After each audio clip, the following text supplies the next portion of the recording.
frost grips the slopes of Sisyphecavi from every direction. Multiple orientations sit within a single high-rise footprint, exposing each face to different thermal conditions simultaneously. Gullies here rank among the most active on Mars. A context camera image reveals an incised channel cutting through this very footprint. Something is reshaping this terrain right now. The frost patterns shift with each slope angle, tracing invisible lines of energy across the surface. Sisyphecavi does not rest. It carves, freezes, and carves again. A single crater anchors the entire coordinate system of Mars. ARI 0 defines zero longitude on the red planet, the same role Greenwich Observatory plays on Earth. The larger ARI crater originally held that distinction, but rising image resolution demanded a sharper reference point. ARI 0 was chosen precisely because adopting it required no adjustment to existing maps. Today, radio tracking of landers like InSight measures Martian longitude with even greater precision. Yet every measurement still bends back to this crater. One small feature, one planet aligned. Fractures slice toward the centers of these depressions near the ancient highland edge. That collapse pattern appears on Earth, inside glaciers sitting atop volcanoes, where small eruptions melt ice from below. Substantial buried ice likely exists at this location on Mars, yet no clear process explains what removed enough ice to open these voids. 50 years of spacecraft exploration have answered enormous questions about Mars. These depressions remain outside those answers. The planet still holds something back. A pale rock exposure breaks the cratered plains of Terra Sirenum. It sits quietly in the southern hemisphere, easy to overlook. CRISM multispectral data changes that completely. A potential hydrated mineral signature pulses from this outcrop, pointing toward ancient water chemistry locked in stone. Hydrated minerals are environmental records.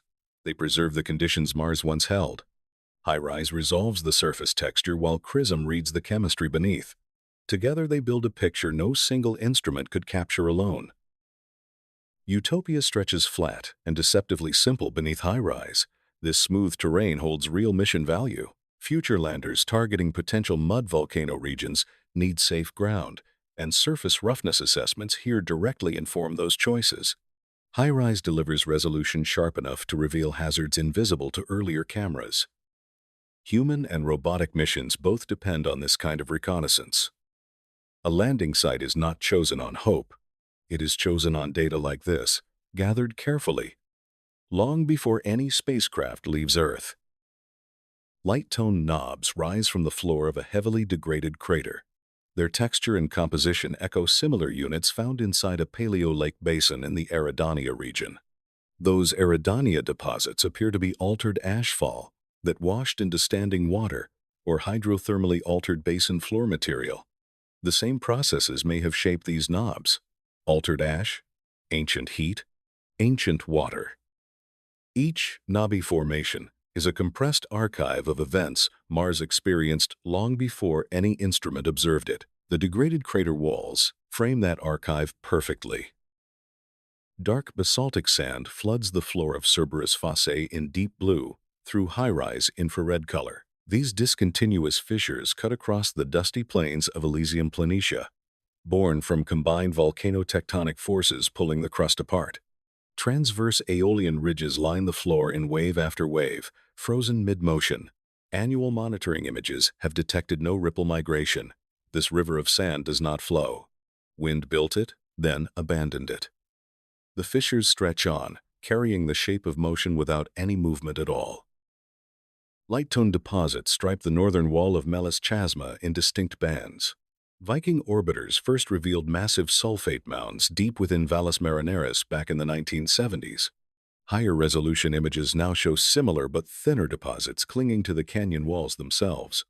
CRISM spectral data confirm sulfates in some layers, others contain clays.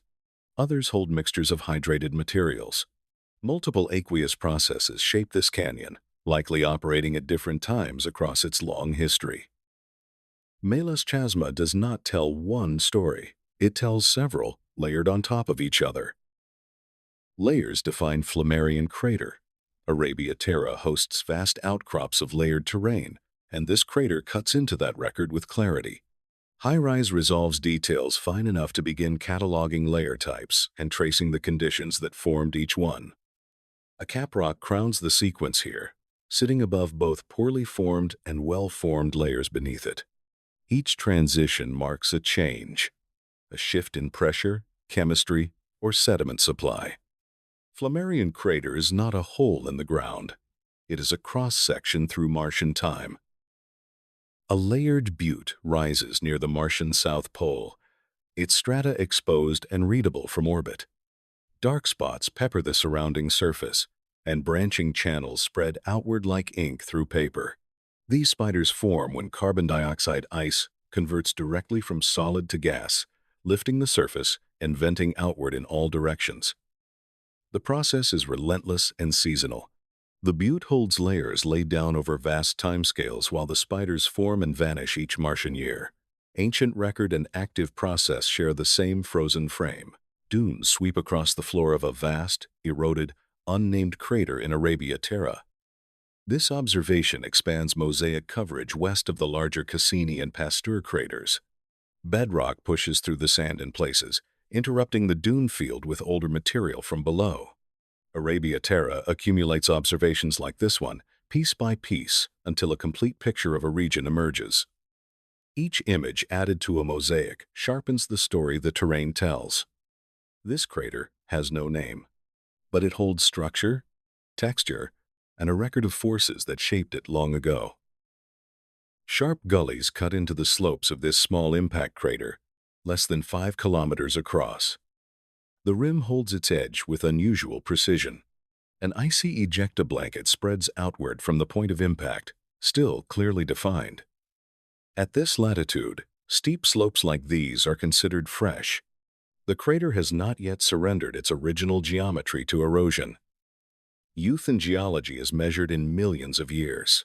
By that standard, this crater is remarkably new, a clean wound in the Martian crust that time has barely touched. Cross Crater spans roughly 65 kilometers across the highlands of Terra Sirenum. Its interior holds something rare, a lunite and kaolin-bearing sediments detected nowhere else in the surrounding terrain. The mineralogy inside Cross diverges sharply from neighboring basins on Mars. Groundwater likely upwelled from below, while an inlet valley fed water in from the surface. Two sources converged here, creating chemical conditions distinct enough to produce minerals that set this crater apart. Cross Crater is not simply an impact scar. It is a preserved record of ancient Martian hydrology. Chlorides and iron-magnesium clays occupy the same terrain near Columbus Crater. Themis and Chrism data both point to their presence, each instrument confirming what the other suggests. The goal here is to read texture and stratigraphy, to determine which material came first and how each layer relates to the other. Enhanced color from HiRISE separates compositional units with precision that spectral data alone cannot deliver. Two distinct materials. One surface. The spatial relationship between them holds clues about the sequence of processes that deposited them here. Arabia Terra produces some of the most striking layered deposits on Mars. This image answered a public imaging request, inviting closer examination of those deposits, while also completing a stereo pair for digital terrain modeling. Measuring layer thickness requires that kind of geometric data. Groundwater rising through the crust may have deposited minerals and cemented sediments into the distinct bands visible here. Each layer represents an episode, a change in chemistry or hydrology that left a physical mark. Arabia Terra layered terrain does not just look remarkable. It is remarkable for what it preserves. Sunlight rakes across the edge of the Martian South Polar layered deposit, pulling fine laminations into sharp relief. These layers carry the deep red coloring that Mars has accumulated over ages of dust deposition. The sun-facing slopes show no frost here, fully exposed to polar light.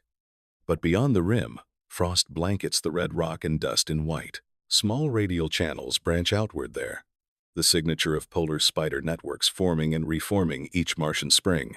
This single frame holds both the ancient layered record and the active seasonal processes reshaping it now. A section of Cerberus fossae meets the edge of a lava flow nearly at a right angle. That near-perpendicular intersection creates a rare opportunity. Where two geological features meet, the sequence of their formation becomes readable.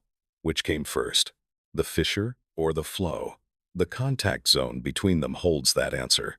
Stratigraphic relationships here could clarify the volcanic and tectonic history of this entire region. Cerberus fossae already tells a complex story of crustal tension. This intersection adds another chapter to it, one that could anchor the timeline more precisely. Dunes cover most of the floor of Cape and Crater, a 70-kilometer impact basin in Terra Sabea. The primary target here is not the dunes themselves, but the dark-toned layered material they are mostly concealing. That buried stratigraphy holds information the dunes are actively erasing from view. Cape and Crater carries the name of astronomer Charles Capon, an apprentice to Clyde Tombaugh, who discovered Pluto. The crater honors a lineage of careful planetary observation. HiRISE continues that tradition, looking past the surface to find what the wind has tried to bury.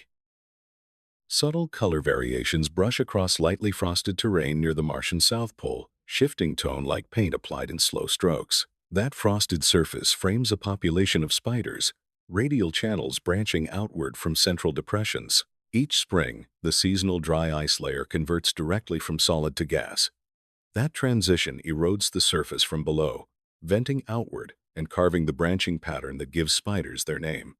No other known world produces this landform. It is a Martian process driven by carbon dioxide chemistry, repeated across the South Polar region every year. Gullies slice down the inner walls of an unnamed impact crater in Terra Sirenum with exceptional clarity. This reimaging targets change detection, looking for fresh deposits that may have appeared since the last observation. Better topographic data helps measure slope geometry and constrain the forces driving gully formation.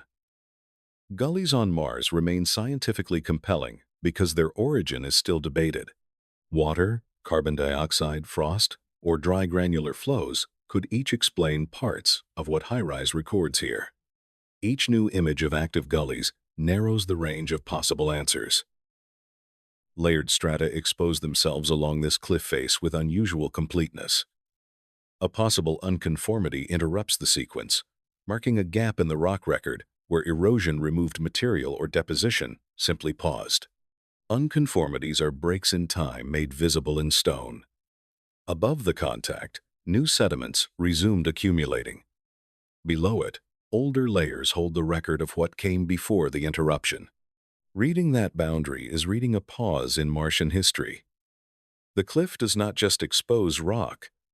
It exposes the moment when one era ended and another eventually began.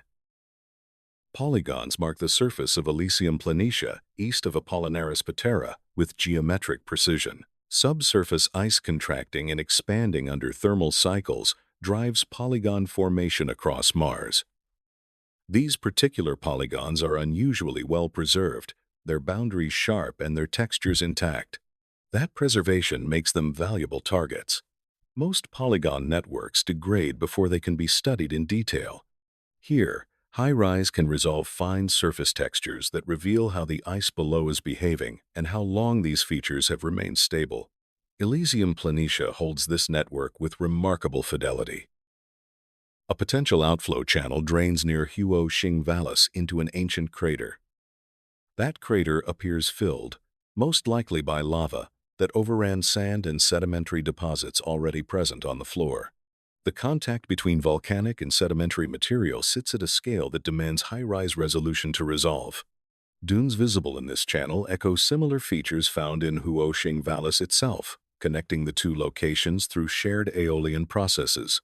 Lava above, sand below, water carved the valley long before either. This location compresses multiple chapters of Martian history into one frame. Neely fossae preserves some of the oldest readable geology on Mars. Pale, whitish, and bluish layered bedrock stripes the floor of a fault-formed canyon near Syrtis Major, partially buried under younger wind-blown ripples of dust and sediment. The canyon walls are severely fractured, shedding boulders and sand onto the ancient layers below. Omega on Mars Express and Chrism on MRO both detected clay minerals and water-deposited sediments within these strata. Each color shift in the layered rock records a change in Martian environment from eons ago. Neely Fosse is a candidate site for future robotic exploration. Heavily cratered terrain between Crommelin and Furzoff craters preserves a layered record of Martian geological history. Inverted channels ridge the surface, their interiors potentially holding the answer to a key question: lava or sediment? Flow fronts extend across the region, each one representing a former boundary between moving material and open ground. HiRISE resolution can separate these materials by texture and tone, where orbital spectral data cannot. Deciphering what filled these channels and drove these flows maps out the sequence of events that built this terrain. Each ridge is a question waiting for the resolution to answer it.